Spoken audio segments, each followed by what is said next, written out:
কোন ব্যক্তিদেরকে দিয়ে জাহান্নাম উদ্বোধন করবেন? ভাই, এ সম্পর্কে নবী করিম সাল্লাল্লাহু আলাইহি ওয়াসাল্লামের বিখ্যাত হাদিস অনেকেরই জানা থাকার কথা। তিনি বলেছেন, 3 শ্রেণীর মানুষকে দিয়ে আল্লাহ রাব্বুল আলামিন জাহান্নাম উদ্বোধন করবেন। তাদেরকে আগে জাহান্নামে দিয়ে শুরু করবেন, সবার আগে তারা জাহান্নামে যাবে। তাদের মধ্যে থেকে যে 3 ব্যক্তির কথা হাদিসে আসছে, তারা সবাই কিন্তু দেখতে ভালো মানুষ, আসলে ভালো না। তার ভিতরে একজন আলেম, কারি, যিনি মানুষকে ইসলামের কথা বলে, কোরআন তেলাওয়াত শোনায়, ভালো ভালো কাজ করে। এই ব্যক্তিকে আল্লাহ কিয়ামতের দিন ডেকে বলবেন, তোমাকে আমি অনেক কোরআন হাদিসের জ্ঞান দিয়েছি, আলেম হইছো, হাফেজ হইছো, কারি হইছো, সুন্দর কণ্ঠ আছে, সব দিছি, কি করছো তুমি বলো এগুলো দিয়া? সে বলবে, আল্লাহ আমি কোরআন পড়ছি, মানুষকে শুনাইছি, ইসলামের ওয়াজ নসিহত করছি, আমি আপনাকে খুশি করার জন্য করছি। আল্লাহ বলবেন, না, তুমি মিথ্যা কথা বলতেছো, তুমি আমাকে আমার সন্তুষ্টির জন্য করো না, তুমি করছো মানুষের কাছে বাবা পাবা, লাইক পাবা, ভিউ পাবা, দুনিয়ার ধান্দা। এবং যেটার জন্য করেছো সেটা দুনিয়াতে পেয়ে গেছো, এখন তোমার কাছে জন্য আমার কাছে আর কিছু নাই, আমার নেয়ামতের কোনো শকর তুমি আদায় করো নাই, তুমি করছো দুনিয়ার জন্য, সেটা পেয়ে গেছো। এরপর তাকে জাহান্নামে ফেলা হবে। আর আরেক ব্যক্তিকে ডাকা হবে, ডেকে বলা হবে, তোমাকে আমি অনেক সম্পদ দিয়েছিলাম, কি করেছো?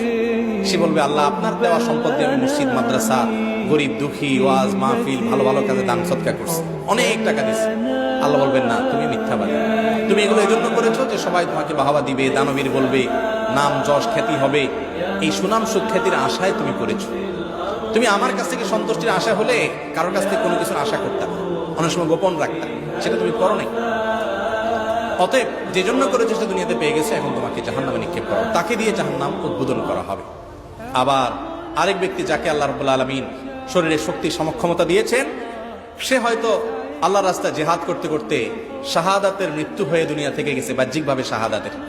তাকে আল্লাহ ডেকে জিজ্ঞাসা করবেন, তুমি কি করেছো তোমার জীবনকে? সে বলবে, আল্লাহ গোটা জীবনই তো আপনার রাহে দিয়ে দিছি, আমি মৃত্যুর মুখে পতিত হয়ে গেছি, জীবন বাজি রেখেছি, আমি শাহাদাত বরণ করেছি তোমার দিনের জন্য। আল্লাহ বলবেন, না, তুমি লড়াই করেছো বীর সাজার জন্য, যে সবাই তোমাকে বাহাদুর বলবে, বীর বলবে, হ্যাঁ, তুমি যোদ্ধা হবে, সুনাম শক্তিদের জন্য, সেগুলো দুনিয়াতে হয়ে গেছে। এরপরে তাকে জাহান্নামে নিক্ষেপ করা হবে। এই 3 জন ব্যক্তিকে সর্বপ্রথম জাহান্নামে ফেলা হবে। এখান থেকে বোঝা যায়, আমরা যারা ভালো ভালো কাজ করি, আল্লাহ ভালো ভালো কাজ করার তৌফিক দেয়। যারা খারাপ কাজ করে বা ভালো কাজ করার তৌফিক পায় না, তাদেরকে তাচ্ছিল্য না করে আমার আমলটা কতটুকু আমি সেফে রাখতে পারতেছি, কতটা আমি নিরাপদ রাখতে পারতেছি, কোনো রিস্কের মধ্যে পড়ে যাচ্ছে কিনা, সেই হিসাবটা আমাদের বেশি কষা দরকার। ঠিক না বেঠিক? অনেক লোক আছে, নিজে একটু ভালো হলে আর দুনিয়ার অন্য মানুষকে মানুষ মনে করে না, অহংকার করে। অহংকার করার কোনো কিছু নাই ভাই।